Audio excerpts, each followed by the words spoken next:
Ассалаумағалейкум ардақты көрермен, эфирде ақшам алаңы, студияда Үмбет Әлімеймеш.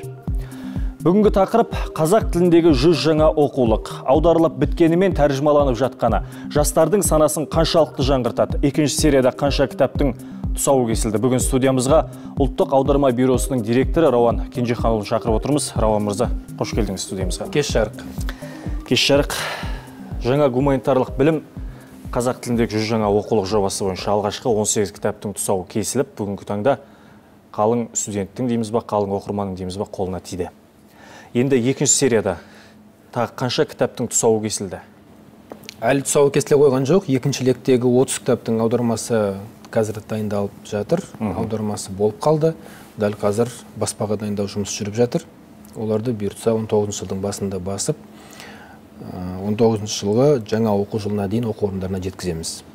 Әр кітап 10 мың данамен басып шығарылады, және Қазақстандағы 110 оқу орнына тегін таратылып беріледі. Алдымен оқу орындарына беріледі. Иә.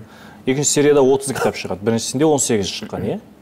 Мынау өзіңізбен бірге алып келген кітабыңызды таныстыра кетіңізші. Осылар қазір дайын, баспаға дайын тұрғандар. Бұл жаңа сіз атап отырған жаңа гуманитарлық білім қазақ тіліндегі 100 жаңа оқулық деген жобаға қосымша ретінде Алматы қаласы әкімдігінің қолдауымен жасалып отырған тағы да бір үлес рухани жаңғыру бағдарламасына.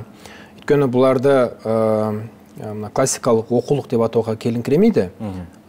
100 оқулық өз бағытымен олар жүре береді. Бірақ мынау соған қосымша рухани жаңғырудың тағы да бір бөлігі ретінде Алматы қаласының әкімшілігінің қолдауымен шығып отырған оқырмандарға сыйлық деуге болады. Бұлар оқулық болмаса да, бірақ дәл бүгінгі күнде әлемнің ең үлкен астана қалаларындағы үлкен кітап дүкендерінде кеңінен таралып жатқан бестселлер кітаптар. Бірінші рет қазақ тілінде бұндай кітаптар кешеуілдемей, 2 жыл 3 жылға артта қалмай, сол мезетте аударылып таратылып жатыр. Мынау Стивен Кови деген көпке танымал автордың ағылшынша атауы 7 Habits of Highly Effective People деп аталады. Орысшаға 7 навыков высокоэффективных людей деп аударылған, қазақшасын жасампаз жандардың 7 дағдысы дедік. Тұлғаны дамытудың тегеурін тетіктері. Бұл 25 жылдың ішінде 13 рет қайта басылып, 40 тілге аударылып, әлемнің 70 елінде 30 миллион данамен таралған кітап. Бұл енді жақсы өмірдің кілтін іздеп жүрген жасөспірімдерден бастап, мемлекет басшыларына дейін қолынан түсірмей оқитын атақты кітаптың бірі. Екіншісі, бұл да дәл қазір әлемде кеңінен талқыланып жатқан «Сапиенс. Адамзаттың қысқаша тарихы» деп аталатын Юваль Ной Хараридің кітабы. Бұл 100 мың жылдық адамзат тарихын, «Сапиенс», «Homo sapiens» деген түрдің пайда болып, бері қарай күшеюі, дамуы, содан бері бүгінгі күнге дейін бүкіл адамзаттың тарихын тарқатып алып келеді. Содан кейін осы 100 мың жылда біз адамзат ретінде неге қол жеткіздік? Шын мәнінде осы өткен жолымызға мақтан аламыз ба? Бақытты бола алдық па адамзат ретінде? Ары қарай қайда бара жатырмыз? Деген секілді өте қызық сұрақтарға өте тосын жауаптар береді. Сонысымен де қызықты, сонысымен де ғылыми ортаға да, жалпы жаңа білімге, жаңа ақпаратқа қызығушылықтар атыратын кең оқырман ортасына да қызықты болады деп ойлаймын. Бұлар да Алматы қаласының қолдауымен 10 мың данамен таралып, оқу орындарына, кітапханаларға тегін таратылмақшы. Керемет, көруге бола ма екен? Әрине. Бұл енді әлемдегі оқырманы ең көп кітаптар деп айтсақ болады, әрине. Кітаптардың ішінде психологияңыз бар, жаңа философияңыз бар, түрлі жанрларды қамтып отыр ғой. Осы шетелдікмен салыстырғанда басқа мемлекеттер қазақтың менталитетімен қаншалықты сәйкес келіп жатыр? Ғылыми аудармада академиялық бейтараптық деген ұғым бар. Егер біз оқулықтар іріктеген кезде қойған талаптардың ішінде, мәселен, кемінде 3 басылым көруі тиіс, дүние жүзіндегі ең алдын қатарлы оқу орындарының оқу бағдарламасында болуы қажет, мазмұн тұрғысынан бейтарап болу керек, жекелеген идеяларды, концепцияларды насихаттамай, жалпы сол саладағы барлық идеяларға шолу жасайтын кітап болсын деп талап қойдық. Осыны талап қойылғаннан кейін, ары қарай оның мазмұнына кіріп, ішіндегі мына тарауы немесе мына идеясы қазаққа немесе біздің дүние танымға томпақ келеді деп оны қиып тастауға болмайды. Өйткені біз оны аударамыз деп алғаннан кейін автордың алдында, артында тұрған баспаның алдында міндеттемеміз бар. Бұл авторлық шартпен нақты көрсетіледі. Оқулықтарда ондай дүниелер бола қоймайды. Өйткені шын мәнінде оқулық болғаннан кейін ол сол ғылым саласындағы барлық дүниелерді, барлық идеяларды, барлық көзқарастарды студенттерге беруге арналып жасақталады. Ары қарай ғалым ретінде, маман ретінде болашақ студенттер арасындағы айырмашылықты, артық кемін, басқасын өздері айырып үйренуі тиіс. Бұл соған үйрететін оқулық. Авторлардан рұқсат алу аудару үшін қаншалықты үлкен шаруа бұл? Бұл шынында да өте күрделі шаруа болып шықты. Кейбір жағдайда біз күтпегендей күрделі. Өйткені 20 ғасырдағы аудармасы, 20 ғасырдың басындағы аудармасы мүлде бөлек жағдайда жасалды. Қазіргідей зияткерлік меншік, авторлық талаптары сондай бір үлкен деңгейге шыққан жоқ болатын әлі. Қазір бұның барлығы өте мұқият қаралады. Авторлық шарттар өте жоғары талаптар қояды оны аударатын адамдарға. Оның үстіне бұл оқулықтар өзінше бір үлкен индустрия. Ол баспалардың өте күрделі құрылымы бар бизнес. Сол себепті қалай аударылады, кім аударады, қалай таратады деген сұрақтардың барлығы өте мұқият қаралып зерттеледі. Жаңағы аталған үлкен университеттердің, мысалы Гарвард, Кембридж, Оксфорд секілді университеттердің жанында өзінің баспалары бар. Өз профессорлардың кітаптарын олар өздері дайындап, өздері шығарады. Одан бөлек Сингейдж секілді көп таралатын оқулықтардың праволарын қолына жинап отырған баспа үйлері бар. Пирсон, Макмиллан сияқты. ақш-та. Дені Ұлыбританияда, одан кейін Америка Құрама Штаттарында және Европа. Осы елдермен, осы баспалардың бәрімен біз байланыс орнатып, қазір әріптестікте бармыз. Алғашқы кезекте біз танымай, жобаны білмей, олар үшін тосын болды. Сосын бертін келе, 1,5 жыл өтті ғой, біліп танып қалды. Бәрінің айтатыны, бұндай мемлекеттік жоба еш жерде жоқ. Осындай деңгейде ең танымал кітаптардың құқықтарын сатып алып, және оны мемлекеттің қаражатын аударып, оны оқу орындарына тегін тарату басқа жерде жоқ жоба. Содан кейін бұлар біз алғашқы 10 000 дананы басып тарату коммерциялық емес бастама болғаннан кейін біз оны сатпаймыз ғой. Біз мүмкіндігінше бағаны төмендетуге тырысамыз олармен. Ал енді біз оны сатамыз, таратамыз деген әңгіме басталатын болса, онда әрине шарттар әлдеқайда күрделеніп кетер еді.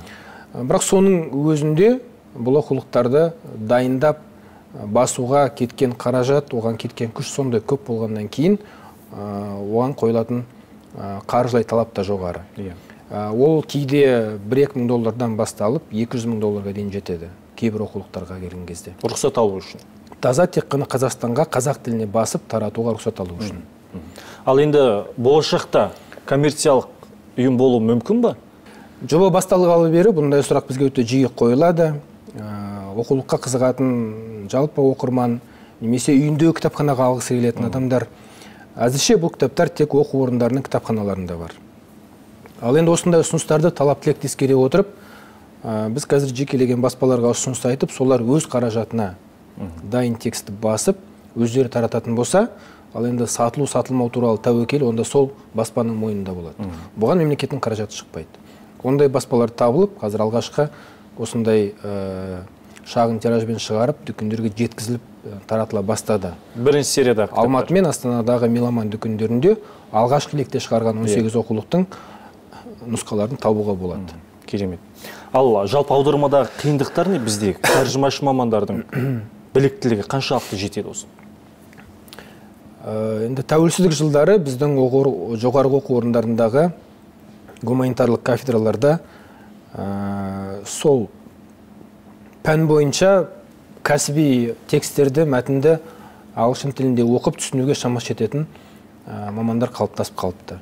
Сол мамандардың барлығын кеңінен тартуға тырысып жатырмыз. Олар алғашқы кезектегі түпнұсқадан қазақ тіліне аударма бірінші нұсқасын шығарады. Бұл оқулықтардың көбінің орысша нұсқасы жоқ. Сондықтан орысшаға қарай алмайды.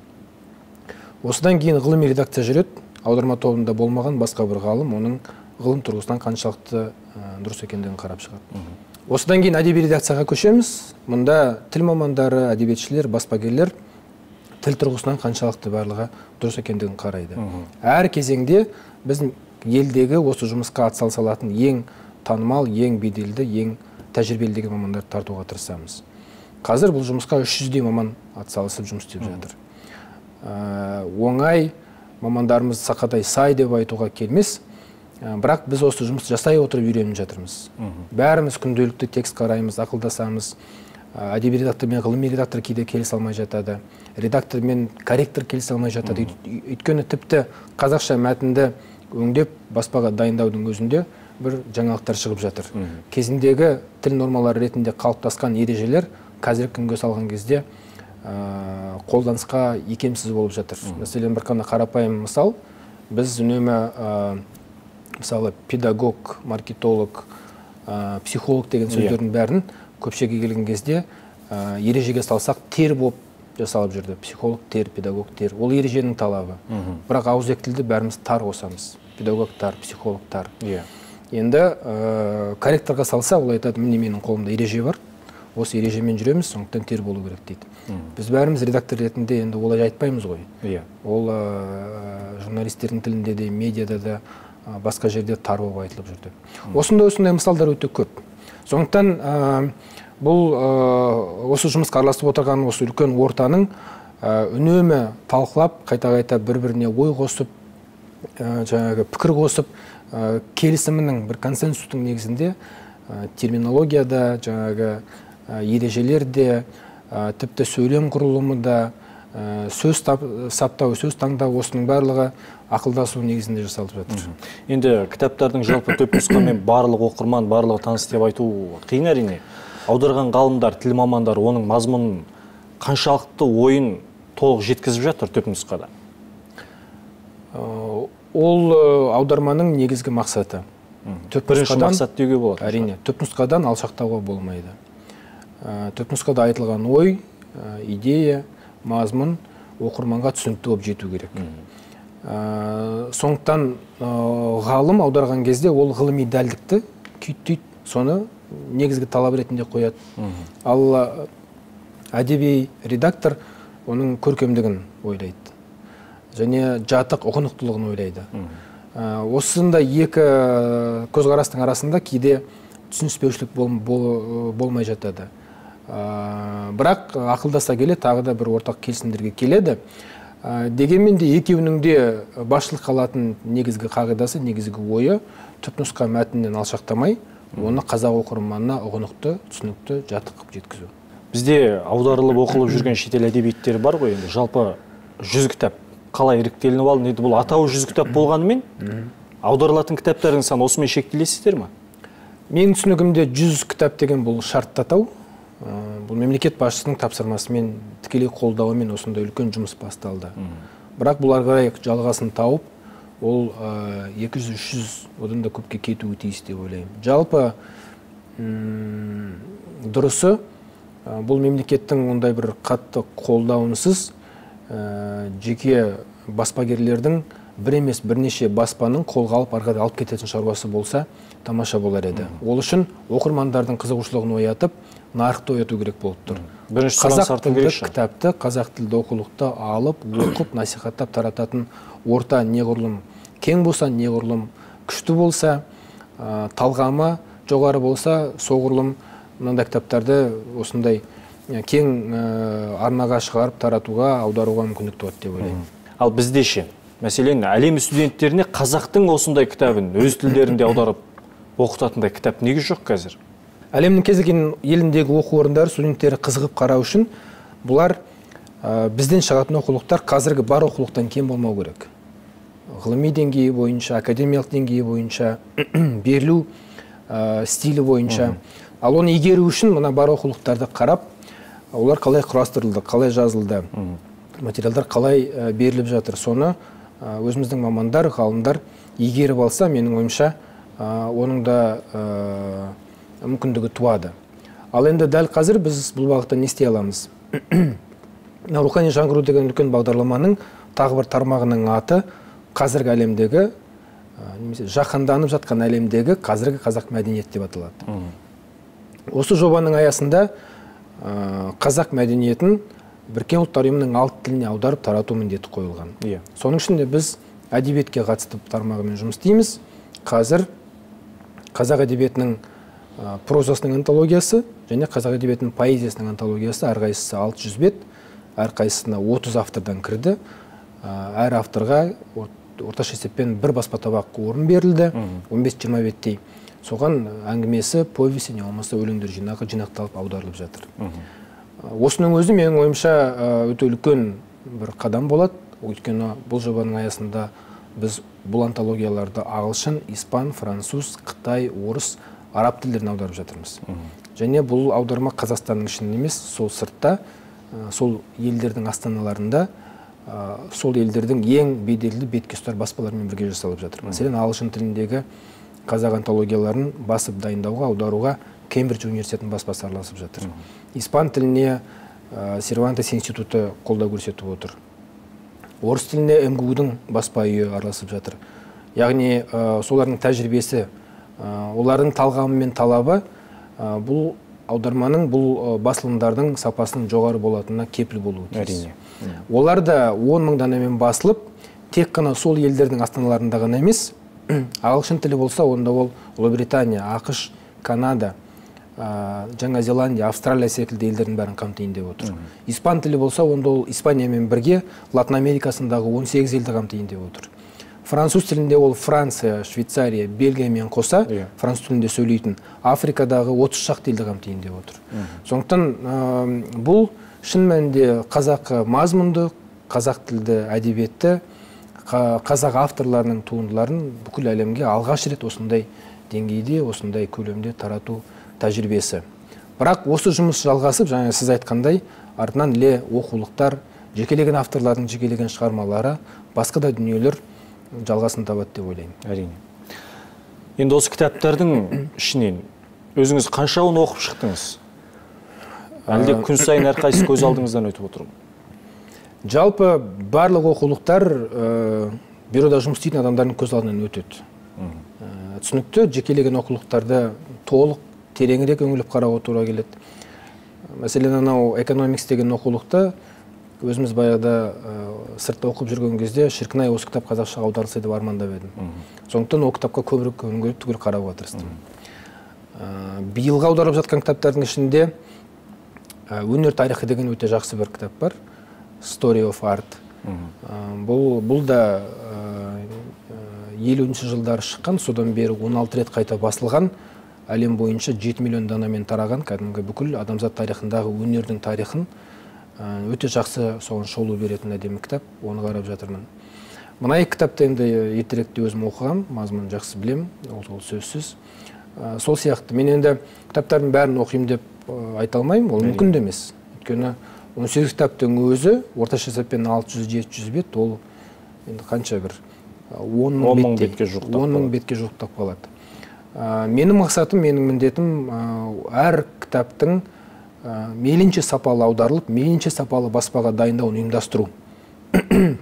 Сондықтан әр кітапқа топтастырылған адамдармен жеке-жеке кездесіп, оларға қойылатын талаптарды қарап, әңгімелесіп, шығармашылық потенциалын, мүмкіндігін, ғылыми деңгейін, өресін тануға тырысам. Егер кітаптың төңірегінде жұмыс істеп жатқан адамдардың білігі, қабілеті, деңгейі дұрыс болса, онда аудармада жақсы болады. Әрине. Бір сұрақ қойынша, бізде кезінде Википедия деген жобаны, өзіңіз осы жобаны қолға алып қазақша сөйлеттіңіз.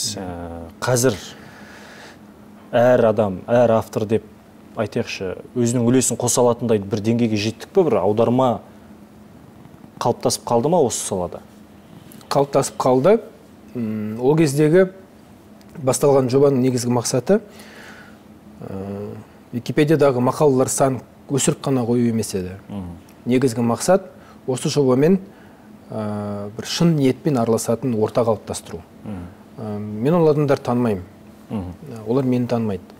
Бірақ біз сол кезде аудиториялардың бәрін аралап, облыстарды аралап, оқу орындарына барып, студенттерге, оқытушыларға, ғалымдарға не осындай платформа бар. Бұның ішінде әрқайсың өзіңізге қызық мақаланы өз бетіңізбен жазып сала аласыз деп соны үйретуге тырыстық. Соның арқасында болар, қазір Википедияның төңірегінде бір 500 шақты адам елдің әр жерінде аумағында сыртта жүрген қазақ жастары соған кіріп тұрақты түрде сол редакцияға араласады. тұрақты түрде дегеніміз ол кемінде айына 5 рет кіріп мақалаларға редакция жасайтын адамдар. Солардың күшімен қазір қазақ тіліндегі бөлімнің рейтингі бар тілдердің. Біз тілдер санының рейтингісінде қателеспесем қазір 137-136 орында болуымыз керек, тағы да бір қарау керек, өйткені күнде өзгеріп отырады. Ал енді сонымен бірге тағы да бір үлкен маңызды көрсеткіш бар. Мақала санынан бөлек мақаланың тереңдігі деген, яғни сапасы. Біз кезінде мақаланың санын күрт өсірген кезде 200 мыңға дейін, ондағы сол сапа көрсеткіші сәл төмендеген болатын. Қазір сол 7-8-ге дейін көтерілді. Ол айтарлықтай жоғары. Ал ол қалай есептеледі? Ол мақала санымен және ол мақалаларды өңдеу саны арасындағы арақатынаспен өңделеді, саналады. Неғұрлым мақалалар көбірек өңделсе, қаралса, соғұрлым жекелеген тілдегі энциклопедияның бөлігінің сапасы жоғары болып есептеледі. Қазір осындай топ бар. Олар бір белгілі бір орта қалыптасты деп айта аламыз. Қалыптасты, өз бетімен жұмыс істеп жатыр. Ай сайын қазақ Википедиясын 10-11 миллион рет ашып қарайды адамдар. Бәрекелді. Бұл әлде алдағы уақытта жетіледі әрине. 10-11 миллион беті қаралады. Бұндай көп қаралатын қазақ тілді сайт жоқ басқа. 90 ауыз сөздің толықтай түйіні болсын. Қашан қалың оқырман, студент қолына алады екінші сериядағы аударылған кітаптарды? Біз оларды Білім және ғылым министрлігі бекітіп берген 110 университетке келесі оқу жылының басына дейін жеткізіп береміз. Яғни жаз кезінде олар оқу орындарына жетеді. Оқытушылар, профессорлар, мұғалімдер оқулықтарды алып танысып, оларды жаңа оқу жылынан 1 қыркүйектен бастап бағдарламаға енгізуге дайын болады. 2019-дың күзінен бастап көре алады, Құдай қаласа. Жақсы, Рауан Кенжеханұлы, студиямызға келгеніңізге көптен көп рахмет, жұмыстарыңызға сәттілік тілеймін. Рахмет сіздерге. Құрметті көрермен, бүгін қазақ тіліндегі 100 жаңа оқулық тақырыбы бойынша студияға келген ұлттық аударма бюросының директоры Рауан Кенжеханұлы мырза, аман сау болыңыздар.